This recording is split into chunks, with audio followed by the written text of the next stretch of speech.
Hello beautiful people, అందరూ ఎలా ఉన్నారు? నేనైతే చాలా బాగున్నాను. ನಮಸ್ಕಾರ ಕರ್ನಾಟಕ, ಎಲ್ಲರೂ ಹೇಗಿದ್ದೀರಾ? ನಾನಂತೂ ತುಂಬ ಚೆನ್ನಾಗಿದ್ದೀನಿ. అస్సలు ఆలస్యం చేయకుండా వైజాగ్ పార్ట్ 2 వ్లాగ్లోకి వెళ్ళిపోదామా? మార్నింగ్ బ్రేక్ఫాస్ట్ చేసేసుకొని కుర్సురా సబ్మెరీన్కి అయితే వచ్చేసాము. మార్నింగ్ బ్ರೇಕ್ಫಾಸ್ಟ್ ಮಾಡಿಕೊಂಡು ಕುರ್ಸುರಾ ಮ್ಯೂಸಿಯಂಗೆ ಬಂದ್ಬಿಟ್ವಿ. ಹೇ busy people, welcome to Vizag. Today we are going INS submarine museum. museum. Kursura మ్యూజియంతో పాటు అక్కడ నేవీ తర్వాత ఏరోప్లేన్స్ది కూడా మనకి మ్యూజియం ఉందన్నమాట. 4 మ్యూజియంస్ని కూడా కవర్ చేయొచ్చు ఒకటేసారి. అయితే టికెట్ సపరేట్ తీసుకునే బదులు 4 మ్యూజియంస్కి కూడా ఒకేసారి టికెట్ తీసుకుంటే మనకి మనీ సేవ్ అవుతుంది. అలా కాకుండా ఇండివిజువల్గా ఒక్కొక్క మ్యూజియంకి ఒక్కొక్క టికెట్ తీసుకున్నట్లయితే కనుక మనకి ఎక్కువ అయిపోతుంది అనమాట ప్రైస్ అనేది. సో ఇక్కడ నేను ప్రైస్ డీటెయిల్స్ కూడా ఇచ్చాను. టికెట్ ప్రైస్ ఎంత ఉంది అనేది కూడా మీరు చెక్ చేసుకోవచ్చు. ఇంకొక ఇంపార్టెంట్ విషయం ఏంటంటే పార్కింగ్ స్పేస్ కూడా చాలా ప్లెంటీ అయితే అవైలబుల్గా లేదు, లిమిటెడ్ పార్కింగ్ స్పేసే అనమాట.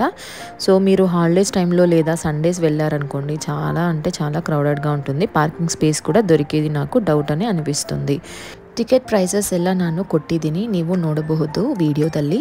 ಹಾಗೆಯೇ ಒಂದೊಂದು ಮ್ಯೂಸಿಯಂ ಸಪ್ರೇಟ್ ಆಗಿ ಟಿಕೆಟ್ ತಗೊಳ್ಳೋಕ್ಕಿಂತ ಒಂದೇ ಕಾಂಬೋನಲ್ಲಿ 4 ಮ್ಯೂಸಿಯಂಗಳನ್ನು ಕವರ್ ಮಾಡಬಹುದು ಒಂದೇ ಟಿಕೆಟ್ ಪ್ರೈಸ್ಗೆ. ಅದನ್ನು ತಗೊಂಡ್ರೆ ನಮಗೆ ಮನಿ ಸೇವ್ ಆಗುತ್ತೆ ಅಂತ ಹೇಳ್ತೀನಿ. ಇನ್ನೊಂದು ಇಂಪಾರ್ಟೆಂಟ್ ಏನಂತಂದರೆ ಪಾರ್ಕಿಂಗ್ ಸ್ಪೇಸ್ನು ಪ್ಲೆಂಟಿಯಾಗಿ ಅವೈಲಬಲ್ ಇಲ್ಲ, ಲಿಮಿಟೆಡ್ ಪಾರ್ಕಿಂಗ್ ಸ್ಪೇಸ್ అవైలబుల్ ಇದೆ. INS కుర్సురా సబ్మెరైన్ లోపల ఎలా ఉంటుందో ఎక్స్ప్లెయిన్ చేసేద్దాం పదండి. ఈ సబ్మెరైన్ని 1969లో సోవియట్ అంటే ఇప్పుడు రష్యా వాళ్ళు బిల్డ్ చేశారనమాట. మన ಇಂಡಿಯಾకి ಇದು 4th ಸಬ್ಮೆರೈನ್. ಈ ಸಬ್ಮೆರೈನ್ ಅನ್ನು 1969ನಲ್ಲಿ ಸೋವಿಯಟ್ ಅವರು ಅಂದರೆ ಇವತ್ತಿನ ರಷ್ಯಾ ಇದನ್ನು ಬಿಲ್ಡ್ ಮಾಡಿರೋದು. ಆಮೇಲೆ ಇದು ನಮಗೆ ಭಾರತ ದೇಶದ 4ನೇ సబ్మెరైన్. 1971లో ఇండియా పాకిస్తాన్ వార్లో ఇది ఒక కీలకమైన పాత్ర అయితే పోషించింది. అసలు 75 మెంబర్స్ నేవీ వాళ్ళు ఈ సబ్మెరైన్లో ఆల్మోస్ట్ 31 ఇయర్స్ వరకు ఉన్నారంట. సన్లైట్ కూడా చూడకుండా, ఫోన్స్ లేకుండా, ఇంటర్నెట్స్ లేకుండా 31 ఇయర్స్ ఆ సబ్మెరీన్లో ఉండాలి అని అంటే అసలు వాళ్ళ సిచ్యువేషన్ ఎంత భయంకరంగా ఉంటుందో ఊహించలేము. ಸುಮಾರು 75 ನೌಕ ಸಿಬ್ಬಂದಿ 31 ವರ್ಷಗಳವರೆಗೆ ಈ ಸಬ್ಮೆರೀನ್ ಒಳಗೆ ಜೀವಿಸಿದರು. ಸೂರ್ಯನನ್ನು ಕಂಡದೆ, ಬೆಳಕನ್ನು ನೋಡದೆ 31 ವರ್ಷಗಳು ಇದರಲ್ಲಿ ಜೀವನ ಮಾಡೋದು ಅಂತಂದರೆ ಅಷ್ಟು ಸುಲಭ ಅಲ್ಲ. ಅವರ ಸಿಚುವೇಶನ್ನ ನಾವು ಒಂದ್ಸಲ ಯೋಚನೆ ಮಾಡಿದ್ರೆ ಸಾಕು, ಭಯ ಆಗುತ್ತೆ. 2001లో దీన్ని డీకమిషన్ చేసేసి ఈ సబ్మెరైన్ని ఆర్కే బీచ్లో మ్యూజియం లాగా పెట్టేశారనమాట. ఇది మన సౌత్ ఏషియాలోని ಫಸ್ಟ್ ಸಬ್ಮೆರಿನ್ ಮ್ಯೂಸಿಯಂ. 2001ರಲ್ಲಿ ಇದನ್ನು ಡಿಕಮಿಷನ್ ಮಾಡಿ ಆರ್ಕೆ ಬೀಚ್ನಲ್ಲಿ ಸಬ್ಮೆರಿನ್ ಮ್ಯೂಸಿಯಂನ ಸ್ಟಾರ್ಟ್ ಮಾಡಿದರು. ಇದು ನಮ್ಮ ಸೌತ್ ಏಷ್ಯಾದಲ್ಲೇ ಮೊಟ್ಟಮೊದಲನೇ సబ్మెరైన్ మ్యూజియం ಆಗಿತ್ತು. 2300 టన్నుల ఈ భారీ సబ్మెరైన్ని చిన్న ముక్క కూడా తీయకుండా తీరానికి తీసుకురావడం ఇంజనీరింగ్ యొక్క అద్భుతం అన్నమాట. 2300 ಟನ್ ಭಾರದ ಈ ಸಬ್ಮೆರೀನ್ ಅನ್ನು ಒಂದು ಪಾರ್ಟನ್ನು ತೆಗೆಯದೆ ಹಂಗೆ ತೀರಕ್ಕೆ ತಗೊಂಡು ಬಂದಿರೋದು ಇಂಜಿನಿಯರ್ ಮಾಡಿರೋ ಒಂದು ಅದ್ಭುತ ಕೆಲಸ ಅಂತ ಹೇಳಬೇಕು. లోపల కంట్రోల్ రూమ్, టార్పిడో ఛాంబర్, నావికుల నివాస ప్రదేశాలను చూడగానే వారి జీవితం ఎంత కఠినమో అర్థమవుతుంది. ಒಳಗೆ ಕಂಟ್ರೋಲ್ ರೂಮ್, ಟಾರ್ಪಿಡೋ ಛಾಂಬರ್, ಸಿಬ್ಬಂದಿಯ ನಿವಾಸ ಸ್ಥಳ ಎಲ್ಲವನ್ನು ನೋಡುವಾಗ ಅವರ ಜೀವನದ ಕಷ್ಟ ಮತ್ತು ಸಾಹಸ ಗೋಚಾರವಾಗುತ್ತದೆ. ఆర్కే బీచ్ సముద్ర తీరంలో గర్వంగా నిలిచిన INS కుర్సురా సబ్మెరైన్ మ్యూజియం మన నావికాదళ వీరుల జీవితాన్ని దగ్గరగా చూపిస్తుంది. ವಿಶಾಖಪಟ್ಟಣದ ಆರ್ಕೆ ಬೀಚ್ ಸಮುದ್ರ ತೀರದಲ್ಲಿ ಗರ್ವದಿಂದ ನಿಂತಿರುವ INS ಕುರ್ಸುರಾ ಸಬ್ಮೆರಿನ್ ಮ್ಯೂಸಿಯಂ ನಮ್ಮ ನೌಕಾಸೇನೆಯ ವೀರರ ಜೀವನವನ್ನು ಹತ್ತಿರದಿಂದ ಅನುಭವಿಸಲು ಅವಕಾಶ ನೀಡುತ್ತದೆ. సబ్మెరీన్ లోపల అడుగు పెట్టగానే ఒక కొత్త ప్రపంచం మొదలవుతుంది. సన్నని మార్గాలు, మెరుస్తున్న మెటల్ గోడలు, యంత్రాల శబ్దం, ఆక్సిజన్ పై నడిచే జీవితం. ఇక్కడ నావికులు ఎంత క్రమశిక్షణతో, ఎంత ధైర్యంగా తమ రోజువారీ పనులు చేసేవారో మనకు స్పష్టంగా తెలుస్తుంది. ಸಬ್ಮೆರಿನ್ ಒಳಗೆ ಕಾಲಿಟ್ಟ ಕ್ಷಣದಲ್ಲೇ ಒಂದು ಹೊಸ ಜಗತ್ತು ಪ್ರಾರಂಭವಾಗುತ್ತದೆ. ಇರುಳು ಹಾದಿಗಳು, ಲೋಹದ ಗೋಡೆಗಳು, ಯಂತ್ರಗಳ ಸದ್ದು ಮತ್ತು ಆಮ್ಲಜನಕದ ಮೇಲೆ ನಡೆಗೆಯ ಜೀವನ. ಈ ನೌಕಾನಿಕರು ಎಷ್ಟು ಶಿಸ್ತುಬದ್ಧವಾಗಿ ಧೈರ್ಯದಿಂದ ತಮ್ಮ ದಿನನಿತ್ಯದ ಕರ್ತವ್ಯಗಳನ್ನು ನಿರ್ವಹಿಸುತ್ತಿದ್ದರು ಎಂಬುದು స్పష్టವಾಗುತ್ತದೆ. కంట్రోల్ రూమ్లో ఉన్న వివిధ లివర్స్, బటన్, సిగ్నల్ సముద్రం లోపలే నడిచే ఒక చిన్న యుద్ధ నౌకలా అనిపిస్తుంది. టార్పెడో ఛాంబర్లో భారీ బుల్లెట్ల లాంటి మిసైళ్లు కనిపిస్తాయి. అవి మన దేశాన్ని కాపాడేందుకు సిద్ధంగా ఉండేవి. ఈ సబ్మెరీన్ని చూసినప్పుడైతే మన దేశం పట్ల మనకి గౌరవం మరింత పెరుగుతుంది. ಈ ಸಬ್ಮೆರಿನನ್ನು ನೋಡಿದಾಗ ನಮ್ಮ ದೇಶದ ಮೇಲೆ ಇರೋ ಗೌರವ ಇನ್ನೂ ಹೆಚ್ಚು ಆಗುತ್ತದೆ.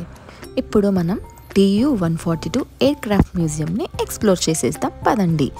ಈಗ ನಾವು TU-142 ಏರ್ಕ್ರಾಫ್ಟ್ ಮ್ಯೂಸಿಯಂನ ಎಕ್ಸ್ಪ್ಲೋರ್ ಮಾಡೋಣ ಬನ್ನಿ. మ్యూజియం లోపలికి ఎంటర్ అవ్వగానే ఆర్ట్ గ్యాలరీ, తర్వాత పిక్చర్ గ్యాలరీతో స్టార్ట్ అవుతుంది.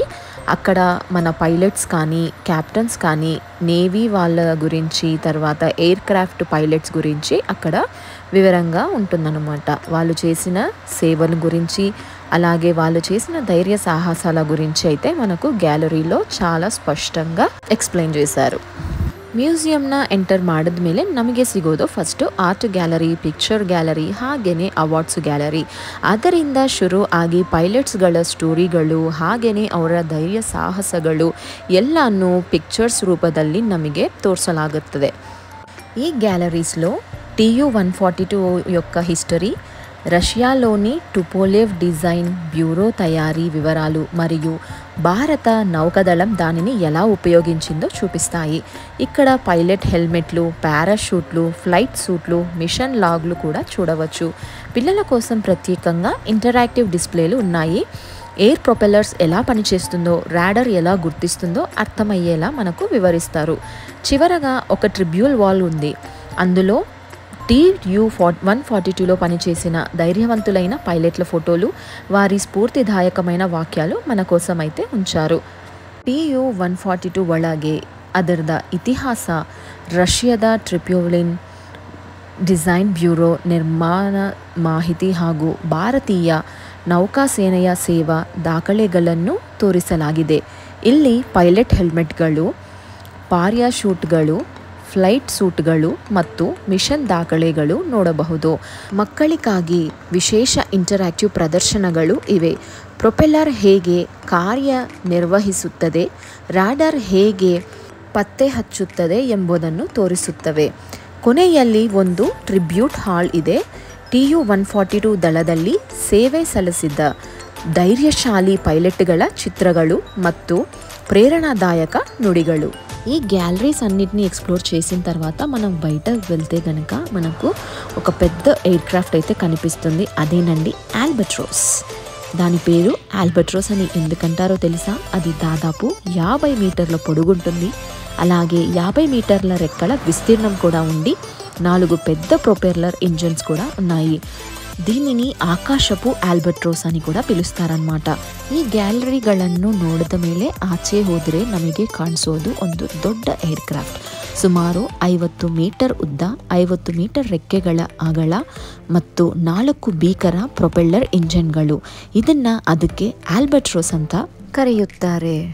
ಇದು ಸಮುದ್ರದ ಮೇಲಿನ ಗಗನದಲ್ಲಿ ಆಲ್ಬಟ್ರೋಸ್ ಆಫ್ ದ ಸ್ಕೈಸ್ ಎಂದು ಪ್ರಸಿದ್ಧಿ ಪಡೆದಿತ್ತು.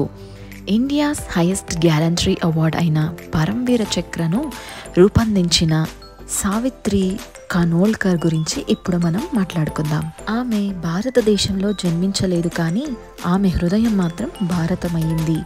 1913లో స్విట్జర్లాండ్లో జన్మించిన ఈవ్ ఇవాన్ మాడే డి మారోస్ భారత సైనిక అధికారి విక్రమ్ కనోల్కర్ను వివాహం చేసుకొని సావిత్రిబాయి కనోల్కర్గా మారింది. ఆమె భారతీయ సంస్కృతిని, భాషలను, ఆచారాలను హృదయపూర్వకంగా స్వీకరించింది. భారతదేశం స్వాతంత్రం పొందిన తర్వాత సైన్యంలో వీరత్వానికి చిహ్నాలుగా ఉండే పథకాలను రూపొందించే బాధ్యత వహించింది. ఆ సమయంలో ఆమె రూపకల్పన చేసిందే పరమవీర చక్ర. దాని రూపం మహాభారతంలోని కర్ణుని కవచం ఖడ్గం నుంచి ప్రేరణ పొందింది. మధ్యలోని అశోక సింహం ధర్మం, సత్యానికి ప్రతీక. అది కంచుతో తయారు చేయబడింది, వినయానికి, బలానికి సూచన. ఆమె రూపకల్పన చేసిన గౌరవం ఆమె సొంత కుటుంబానికి మొట్టమొదట లభించింది. ఆమె 1990లో చనిపోయారు, కానీ ప్రతి సైనికుడి ఛాతీపై మెరిసే పరంవీర చక్రలో మాత్రం ఆమె ఎప్పుడూ బ్రతికి ఉంది. India's highest ಗ್ಯಾಲಂಟರಿ award Paramvir Chakra ರೂಪಿಸಿದ ಸಾವಿತ್ರಿ ಖನೋಲ್ಕರ್ ಬಗ್ಗೆ ನಾವು ಈಗ ಮಾತಾಡಿಕೊಳ್ಳೋಣ. ಅವರು ಭಾರತದಲ್ಲಿ ಹುಟ್ಟಿರಲಿಲ್ಲ, ಆದರೆ ಅವರ ಹೃದಯ ಮಾತ್ರ ಭಾರತಕ್ಕೆ ಸೇರಿದ್ದದ್ದು. 1913ರಲ್ಲಿ ಸ್ವಿಟ್ಜರ್ಲ್ಯಾಂಡ್ನಲ್ಲಿ ಜನಿಸಿದ ಈವ್ ಇವಾನ್ ಮಾಡೇಡಿ ಮಾರೋಸ್ ಭಾರತೀಯ ಸೇನಾ ಅಧಿಕಾರಿ ವಿಕ್ರಮ್ ಖನೋಲ್ಕರನ್ನು ವಿವಾಹವಾಗಿ ಸಾವಿತ್ರಿಬಾಯಿ ಖನೋಲ್ಕರ್ ಆದರು. ಅವರು ಭಾರತೀಯ ಸಂಸ್ಕೃತಿ, ಭಾಷೆ, ಧರ್ಮ ಇವೆಲ್ಲವನ್ನು ಹೃದಯದಿಂದ ಅಪ್ಪಿಕೊಂಡರು. ಸ್ವಾತಂತ್ರ್ಯದ ನಂತರ ಭಾರತದ ಸೇನೆಗೆ ತನ್ನದೇ ಆದ ಪತಾಕ ಬೇಕಾಯಿತು. ಆಗ ಸಾವಿತ್ರಿಬಾಯಿ ವಿನ್ಯಾಸಗೊಳಿಸಿದರು ಪರಮವೀರ ಚಕ್ರ. ಅದರ ಪ್ರೇರಣೆ ಮಹಾಭಾರತದ ಕರ್ಣನ ಕವಚ ಮತ್ತು ಖಡ್ಗದಿಂದ ಬಂದಿದೆ. ಮಧ್ಯದಲ್ಲಿರುವ ಅಶೋಕ ಸಿಂಹ ಧರ್ಮ ಮತ್ತು ಸತ್ಯದ ಸಂಕೇತ. ಕಂಚಿನಿಂದ ತಯಾರಾದ ಪತಾಕ, ಆದರೆ ಶಾಶ್ವತ ಶೌರ್ಯದ ಪ್ರತೀಕ.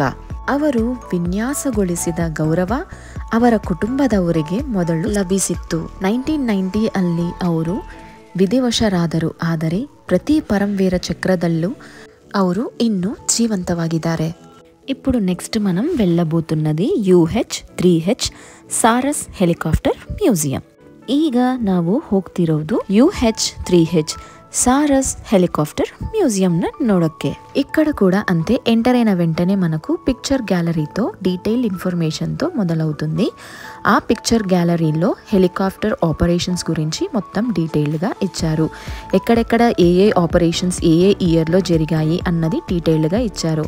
ಎಂಟರ್ ಆದ ತಕ್ಷಣ ನಮಗೆ ಪಿಕ್ಚರ್ ಗ್ಯಾಲರಿ ಸಿಗುತ್ತೆ. ಆ ಪಿಕ್ಚರ್ ಗ್ಯಾಲರಿಯಲ್ಲಿ ಏನೇನು ರೆಸ್ಕ್ಯೂ ಆಪರೇಷನ್ಸ್ ಯಾವಾಗ ಯಾವ ಇಯರಲ್ಲಿ ಮಾಡಿದ್ರು ಅಂತ ಡೀಟೇಲ್ಡ್ ಆಗಿ ಡಿಸ್ಕ್ರಿಪ್ಷನ್ನ ಕೊಟ್ಟಿರ್ತಾರೆ.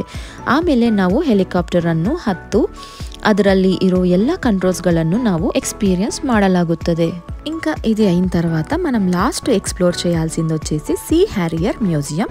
ఇది మరో అందమైన ఇంజనీరింగ్ సృష్టి. ಆದ ನಂತರ ನಾವು ಈಗ ఎక్స్ప్లోర్ ಮಾಡ್ತಿರೋದು సీ హ్యారియర్ మ్యూజియం. సీ హ్యారియర్లో బ్రిటిష్ వాళ్ళు నిర్మించిన నావిక దళ సీ హ్యారియర్ జెట్ ఫైటర్స్ అంటే నిఘా తాడి విమానాలు. ఇవి చిన్నగా ఎగరడానికి, నిలువుగా ఎగరడానికి, క్రిందకు దిగడానికి, ఇంకా నిఘా దాడులకు పేరుగాంచిన విమానాలు. ఇది హ్యారియర్ కుటుంబంలో అభివృద్ధి చెందిన జెట్ ఫైటర్ విమానాల్లో రెండవది. మొదటిసారిగా 1980 ఏప్రిల్లో రాయల్ నేవీ సీ హ్యారియర్ FRS-1ను ప్రవేశపెట్టింది. దీనిని షార్ అని కూడా పిలుస్తారు. సీ హ్యారియర్ను విదేశాల్లో విక్రయించడానికి ప్రయత్నించారు. తర్వాత మన దేశం దాన్ని కొనుగోలు చేసి ఉపయోగించింది. ఈ హ్యారియర్ ఎయిర్ క్రాఫ్ట్స్తో పాటు INS విరాట్, INS విక్రమాదిత్య కూడా రూపొందించడానికి దారితీసింది. అలాగే MiG-29 కూడా తయారవ్వడానికి ఇది ఒక స్ఫూర్తి అని చెప్పాలి. ఈ మ్యూజియంస్ అన్నిటిని ఎక్స్ప్లోర్ చేసిన తర్వాత ఒక ఇండియన్గా నేనైతే చాలా ప్రౌడ్గా ఫీల్ అయ్యాను. ఈ హాపప్ బస్ని మేమైతే ట్రై చేయాలని చాలా ప్రయత్నించాం, కానీ దొరకలేదన్నమాట. చూసి ఆనందించేసాం అంతే. ఇంకా ఆఫ్టర్నూన్ అయింది, లంచ్ కోసం కామత్కి అయితే వెళ్ళాము.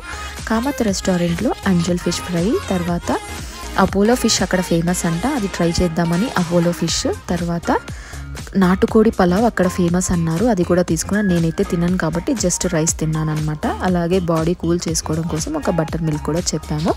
మాకైతే ఫుడ్ నచ్చింది. మీరు ఎప్పుడైనా వైజాగ్కి వెళ్తే ఖచ్చితంగా ఈ రెస్టారెంట్ని అయితే ట్రై చేయొచ్చు. నెక్స్ట్ పార్ట్ కోసం వేచి చూడండి. ఈ వీడియో కనుక మీకు నచ్చినట్లయితే please do like, share and subscribe.